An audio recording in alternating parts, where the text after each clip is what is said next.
আমাদের দেশে আহলে হাদিস নামে একটি ধর্মীয় দলের তৎপরতা দেখা যায়। তারা নাকি চার মাযহাবের কোনটিরই অনুসরণ করে না।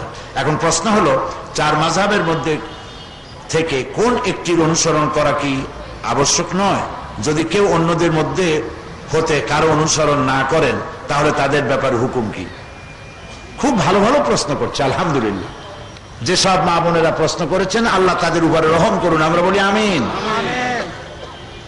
আহলে হাদিসে তারা আমাদের মতই মুসলমান। যারা আহলে হাদিস তারা আমাদের মতই মুসলমান।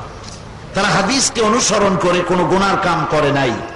আর যারা মাযহাব অনুসরণ করছে, তারাও মাযহাব অনুসরণ করে কোনো গুনার কাজ করে নাই। আহলে হাদিসের অনুসরণ করে যারা নামাজ, রোজা ইত্যাদি ঈমান আকীদা যেভাবে পোষণ করছে, ওটা সবটাই ঠিক আছে।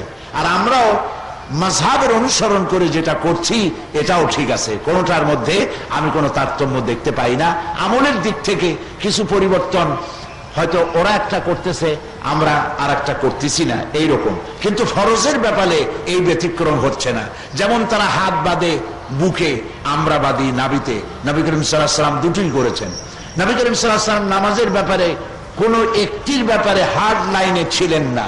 তিনি কখনো হাত বুকে বেঁধেছেন, কখনো নাভিতে বেঁধেছেন, কখনো হাত ছেড়েও দিয়েছেন। হাত ছেড়েও নামাজ পড়েছেন, বামদিনই নেই। আমিন কখনো জোরে বলেছেন, কখনো আস্তে বলেছেন।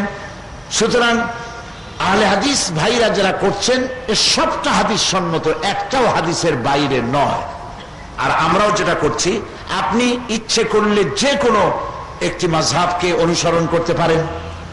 হয় হানাফি, না হয় শাফি, না হয় মালিকি, না হয় হাম্বলি, এর যে কোনো একটা অনুসরণ করতে পারেন।